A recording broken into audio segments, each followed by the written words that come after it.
श्रीमद् भागवत गीता अध्याय 2 सांख्य योग। संजय बोले, उस प्रकार करुणा से व्यापक और आंसुओं से पूर्ण तथा व्याकुल नेत्रों वाले शोकायुक्त उस अर्जुन के प्रति भगवान मधुसूदन ने ये वचन कहा। भगवान बोले, हे अर्जुन, तुझे इस असमय में यह मोह किस हेतु से प्राप्त हुआ? क्योंकि न तो यह श्रेष्ठ पुरुषों द्वारा आचरित है, न स्वर्ग को देने वाला है और न कीर्ति को करने वाला ही है।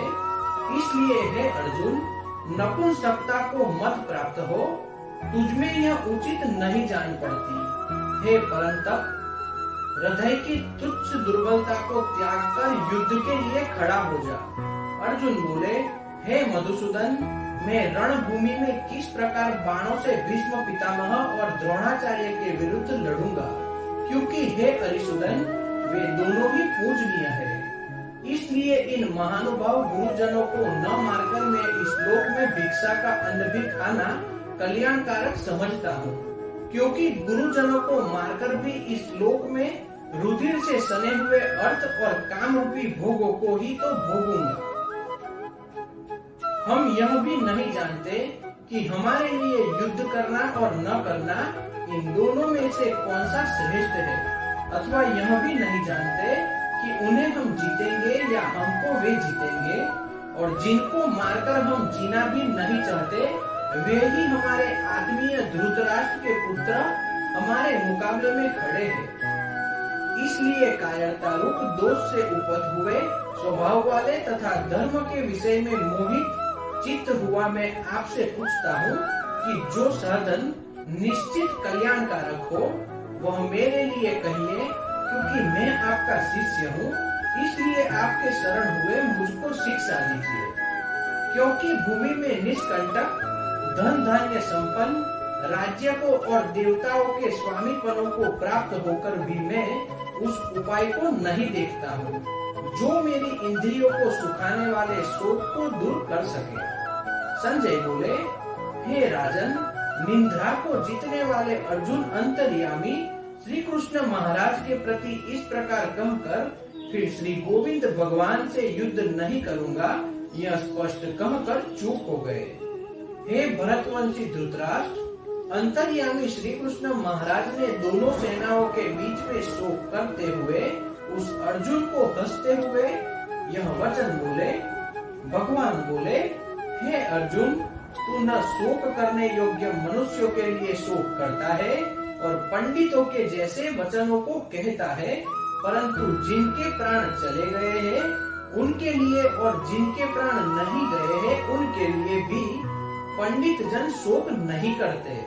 न तो ऐसा ही है कि मैं किसी काल में नहीं था, तू नहीं था, अथवा ये राजा लोग नहीं थे, और न ऐसा ही है इससे आगे हम सब नहीं रहेंगे। जैसे जीवात्मा की इस देह में बालकपन, जवानी और वृद्धावस्था होती है, वैसे ही अन्य शरीर की प्राप्ति होती है। उस विषय में धीर पुरुष मोहित नहीं होता। हे कुंती पुत्र, सर्दी गर्मी और सुख दुख देने वाले इंद्रिय और विषयों के संयोग को उत्पत्ति विनाशील और अनित्य है। इसलिए हे भारत, उसको तू सहन कर, क्योंकि हे पुरुष श्रेष्ठ, दुख सुख को समान समझने वाले जिस पुरुष को ये इंद्रिय और विषयों के संयोग व्याकुल नहीं करते, वह मोक्ष के योग्य होते हैं। अतः वस्तु की सत्ता नहीं है और सत्य का अभाव भी नहीं है। इस प्रकार तत्वज्ञानी पुरुष द्वारा इन दोनों का ही तत्व देखा गया है। नाश रहित तो तू उनको जान जिसमें यह संपूर्ण जगत दृश्य वर्ग व्यापक है। इस अविनाशी का विनाश करने में भी कोई समर्थ नहीं है। इस नाश रहित अप्रमेय नित्य स्वरूप जीवात्मा के लिए सब शरीर नाशवंत कहे गए हैं। इसलिए हे भरतवंशी अर्जुन, तू युद्ध कर। जो उस आत्मा को मारने वाला समझता है तथा जो इसको मरा मानता है, वे दोनों ही नहीं जानते, क्योंकि यह आत्मा वास्तव में न तो किसी को मारता है न तो किसी द्वारा मारा जाता है। यह आत्मा किसी काल में भी न तो जन्मता है और न मरता ही है, तथा न यह उत्पन्न होकर फिर होने वाला ही है। क्योंकि यह अजन्मा, नित्य, सनातन और पुरातन है। शरीर के मारे जाने पर भी यह नहीं मारा जाता है। हे पृथापुत्र अर्जुन, जो पुरुष इस आत्मा को नाश रहित, नित्य, अजन्मा और अव्यय जानता है, वह पुरुष कैसे किसको मरवाता है और कैसे किसको मारता है। जैसे मनुष्य पुराने वस्त्रों को त्याग कर दूसरे नए वस्त्रों को ग्रहण करते हैं, वैसे ही जीवात्मा पुराने शरीर को त्याग कर दूसरे नए शरीरों को प्राप्त होता है। इस आत्मा को शस्त्र काट नहीं सकते, इसको आग जला नहीं सकती, इसको जल गला नहीं सकता और वायु सुखा नहीं सकता, क्योंकि यह आत्मा अच्छेद है। यह आत्मा अलाहया, अक्लेश और निसंदेह अशोष्य है तथा यह आत्मा नित्य, सर्वव्यापी, अचल स्थिर रहने वाला और सनातन है। यह आत्मा अव्यक्त है, यह आत्मा अचिंत्य है और यह आत्मा को विकार रहित कहा जाता है। इससे हे अर्जुन, इस आत्मा को उपयुक्त प्रकार से जानकर तू शोक करने के योग्य नहीं है, अर्थात तुझे शोक करना उचित भी नहीं है।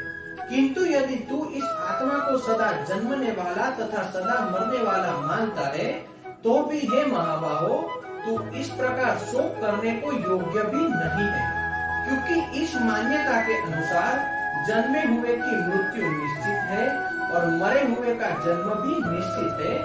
इससे भी इस बिना उपाय वाले विषय में तू शोक करने के योग्य नहीं है।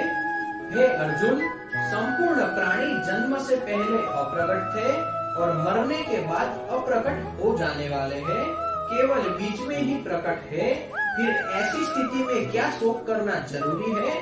कोई एक महापुरुष ही इस आत्मा को आश्चर्य की भांति देखता है और वैसे ही दूसरा कोई महापुरुष भी इसके तत्व का आश्चर्य की भांति वर्णन करता है तथा दूसरा कोई अधिकारी पुरुष ही इसे आश्चर्य की भांति सुनता है और कोई कोई तो सुनकर भी इसको नहीं जानता। हे अर्जुन, यह आत्मा सबके शरीरों में सदा बसी हुई है। इस कारण संपूर्ण प्राणियों के लिए तू शोक करने के योग्य नहीं है तथा अपने धर्म को देखकर भी तू भय करने योग्य नहीं है, अर्थात तुझे भय नहीं करना चाहिए, क्योंकि क्षत्रिय के लिए धर्म युक्त युद्ध से बढ़कर दूसरा कोई कल्याणकारी कर्तव्य कभी नहीं होता। हे पार्थ, अपने आप प्राप्त हुए और खुले हुए स्वर्ग के द्वार रूप इस प्रकार के युद्ध को भाग्यवान क्षत्रिय लोग ही पाते हैं। किंतु यदि तू इस धर्म युक्त युद्ध को नहीं करेगा तो स्वधर्म और कीर्ति को खोकर पाप को प्राप्त होगा तथा सब लोग तेरी बहुत काल तक रहने वाली अपकीर्ति भी कथन करेंगे और माननीय पुरुष के लिए अपकीर्ति मरने से भी बढ़कर है और जिनकी दृष्टि में तू पहले बहुत सम्मानित होकर अब लघुता को प्राप्त होगा, वे महारथी लोग तुझे भय के कारण युद्ध में हटा हुआ मानेंगे। तेरे बहरी लोग तेरी सामर्थ्य की निंदा करते हुए तुझे बहुत से न कहने योग्य वचन भी कहेंगे। उससे अधिक दुख और क्या होगा? या तो तू युद्ध में मारा जाकर स्वर्ग को प्राप्त होगा अथवा संग्राम में जीतकर पृथ्वी का राज्य भोगेगा। इस कारण है अर्जुन, तू युद्ध के लिए निश्चय करके खड़ा हो जा। जय पराजय, लाभ हानि और सुख दुख को समान समझकर उसके बाद युद्ध के लिए तैयार हो जा। इस प्रकार युद्ध करने से तू पाप को नहीं प्राप्त होगा। हे पार्थ, यह बुद्धि तेरे लिए ज्ञान योग के विषय में कही गई और अब तू इसको कर्म योग के विषय में सुन। जिस बुद्धि से युक्त हुआ तू कर्मों के बंधन को भली भांति त्याग देगा अर्थात सर्वथा नष्ट कर डालेगा। इस कर्म योग के आरंभ का अर्थात बीज का नाश नहीं है और उल्टा फल रूप दोष भी नहीं है, बल्कि इस कर्म योग रूप धर्म का थोड़ा सा भी साधन जन्म मृत्यु रूप महान भय से रक्षा कर लेता है, यानी रक्षा करता है। हे अर्जुन, इस कर्म योग में निश्चयात्मिका बुद्धि एक ही होती है, किंतु अस्थिर विचार वाले विवेकहीन सकाम मनुष्यों की बुद्धियाँ निश्चय ही बहुत भेदों वाली और अनंत होती है।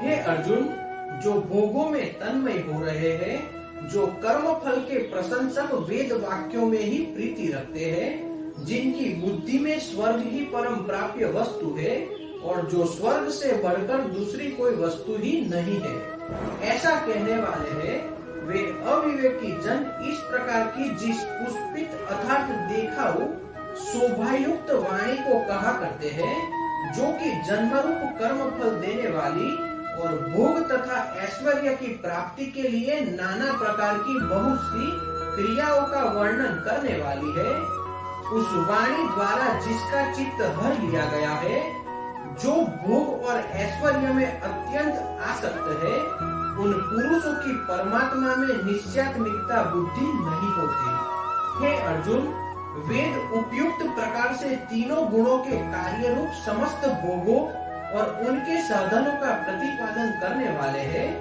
इसलिए तू उन भोगों और उनके साधनों में आसक्तहीन, हर्ष शोकादि द्वंद्वों से रहित, नित्य वस्तु परमात्मा में स्थित योग क्षेत्र को न चाहने वाला और स्वाधीन अंतकरण वाला हो।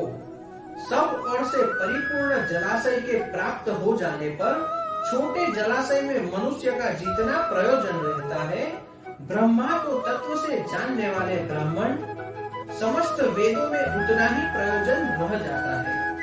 तेरा कर्म करने में ही अधिकार है, उनके फलों में कभी नहीं, इसलिए तू कर्मों के फल का हेतु मत हो तथा तेरी कर्म न करने में भी आसक्ति न हो। हे धनंजय, तू आसक्ति को त्याग कर तथा सिद्धि और असिद्धि में समान बुद्धि वाला होकर योग में स्थित हुआ कर्तव्य कर्मों को कर। समस्त भाग ही योग कहलाता है। इस समस्त बुद्धि योग से समान कर्म अत्यंत ही निम्न श्रेणी का है। इसलिए हे धनंजय, तू शुद्ध बुद्धि में ही रक्षा का उपाय ढूंढ, अर्थात बुद्धि योग का ही आश्रय ग्रहण कर, क्योंकि फल के हेतु बनने वाले अत्यंत दीन है।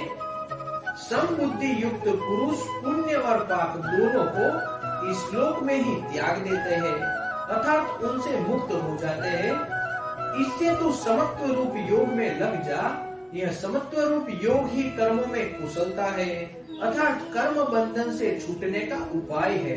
क्योंकि समबुद्धि से युक्त ज्ञानी जन कर्मों से उत्पन्न होने वाले फल को त्याग कर जन्म रूप बंधन से मुक्त हो निर्विकार परम पद को प्राप्त हो जाते हैं। जिस काल में तेरी बुद्धि मोहरूप दलदल को भली भांति पार कर जाएगी, उस समय तू सुने हुए और सुनने में आने वाले इस लोक और परलोक संबंधी सभी भोगों से वैराग्य को प्राप्त हो जाएगा। भांति भांति के वचनों को सुनने से विचलित हुई तेरी बुद्धि जब परमात्मा में अचल और स्थिर ठहर जाएगी, तब तू योग को प्राप्त हो जाएगा, अर्थात तेरा परमात्मा से नित्य संयोग हो जाएगा। अर्जुन बोले, हे केशव, समाधि में स्थित परमात्मा को प्राप्त हुए स्थिर बुद्धि पुरुष का क्या लक्षण है? वह स्थिर बुद्धि पुरुष कैसे बोलता है, कैसे बैठता है और कैसे चलता है? श्री भगवान बोले, हे अर्जुन, जिस काल में यह पुरुष मन में स्थिर संपूर्ण कामनाओं को भली भांति त्याग देता है और आत्मा से आत्मा में ही संतुष्ट रहता है, उस काल में वह स्थित प्रज्ञ कहा जाता है।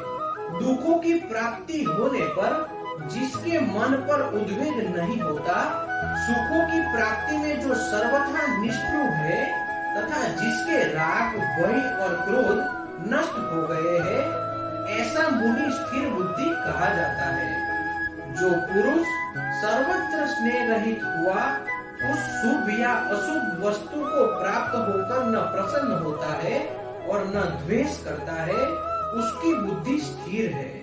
और जैसे कछुआ सब ओर से अपने अंगों को समेट लेता है, वैसे ही जब यह पुरुष इंद्रियों के विषय से इंद्रियों के सब प्रकार से हट लेता है, तब उसकी बुद्धि स्थिर है। इंद्रियों के द्वारा विषयों को ग्रहण न करने वाले पुरुष के भी केवल विषय तो निवृत्त हो जाते हैं, परंतु उनमें रहने वाली आसक्ति निवृत्त नहीं होती। स्थित प्रज्ञ पुरुष की तो आसक्ति भी परमात्मा का साक्षात्कार करने निवृत्त हो जाती है। हे अर्जुन, आसक्ति का नाश न होने के कारण ये प्रमथन स्वभाव वाली इंद्रियां यत्न करते हुए बुद्धिमान पुरुष के मन को भी बलात् भर लेती है। इसलिए साधक को चाहिए कि वह उन संपूर्ण इंद्रियों को वश में करके समाहित चित्त हुआ मेरा परायण होकर ध्यान में बैठे, क्योंकि जिस पुरुष की इंद्रियां वश में होती है उसी की बुद्धि स्थिर हो जाती है। विषयों का चिंतन करने वाले पुरुष की उन विषयों में आसक्ति हो जाती है। आसक्ति से उन विषयों की कामना उत्पन्न होती है और कामना में विघ्न पड़ने से क्रोध उत्पन्न होता है। क्रोध से अत्यंत मूढ़ भाव उत्पन्न हो जाता है। मूढ़ भाव से स्मृति भ्रम हो जाती है। स्मृति में भ्रम हो जाने से बुद्धि अर्थात ज्ञान शक्ति का नाश हो जाता है और बुद्धि का नाश हो जाने से यह पुरुष अपनी स्थिति से गिर जाता है। परंतु अपने अधीन किए हुए अंतःकरण वाले साधक अपने वश में की हुई राग द्वेष से रहित इंद्रियों द्वारा विषयों में विचरण करता हुआ अंतःकरण की प्रसन्नता को प्राप्त होता है। अंतःकरण की प्रसन्नता होने पर इससे संपूर्ण दुखों का अभाव हो जाता है और उस प्रसन्न चित्त वाले कर्मयोगी बुद्धि शीघ्र ही सब ओर से हटकर परमात्मा में ही भली-भांति स्थिर हो जाती है। न जीते हुए मन और इंद्रियों वाले पुरुष में निश्चयात्मकता बुद्धि नहीं होती और उस अयुक्त मनुष्य के अंतःकरण में भावना भी नहीं होती तथा भावनाहीन मनुष्यों को शांति नहीं मिलती और शांत रहित मनुष्यों को सुख कैसे मिल सकता है, क्योंकि जैसे जल में चलने वाली नाव को वायु भर लेती है, वैसे ही विषयों में विचरती हुई इंद्रियों में से मन जिस इंद्रिय के साथ रहता है वह एक ही इंद्रिय इस अयुक्त पुरुष की बुद्धि को हर लेती है। इसलिए हे महाबाहो, जिस पुरुष की इंद्रियों के विषयों से सब प्रकार निग्रह की हुई है उसी की बुद्धि स्थिर है। संपूर्ण प्राणियों के लिए जो रात्रि के समान है, उस नित्य ज्ञान स्वरूप परमात्मा की प्राप्ति में स्थित प्रज्ञ योगी जागता है और जिस नाशवंत सांसारिक सुख की प्राप्ति में सब प्राणी जागते हैं, परमात्मा के तत्व को जानने वाले मुनि के लिए वह रात्रि के समान है। जैसे नाना नदियों के जल सब ओर से परिपूर्ण अचल प्रतिष्ठा वाले समुद्र में उसको विचलित न करते हुए समा जाते हैं, वैसे ही सब भोग जिस स्थित प्रज्ञ पुरुष में किसी प्रकार का विकार उत्पन्न किए बिना समा जाते हैं, वही पुरुष परम शांति को प्राप्त होता है। भोगों को चाहने वाला कभी नहीं। जो पुरुष संपूर्ण कामनाओं को त्याग कर ममता रहित, अहंकार रहित, स्पृहा रहित हुआ विचरता है, वही शांति को प्राप्त होता है, अर्थात वह शांति को प्राप्य है। हे अर्जुन, यह ब्रह्म तो प्राप्त हुए पुरुष की स्थिति है। इसको प्राप्त होकर योगी कभी मोहित नहीं होता और अंत काल में भी इस ब्रह्म स्थिति में स्थित होकर ब्रह्मानंद को प्राप्त हो जाता है। तो इस प्रकार उपनिषद ब्रह्म विद्या तथा योग शास्त्र रूप श्रीमद् भगवद गीता के श्री कृष्ण अर्जुन संवाद में सांख्य योग नामक द्वितीय अध्याय संपूर्ण हुआ। श्री कृष्ण कन्हैया लाल की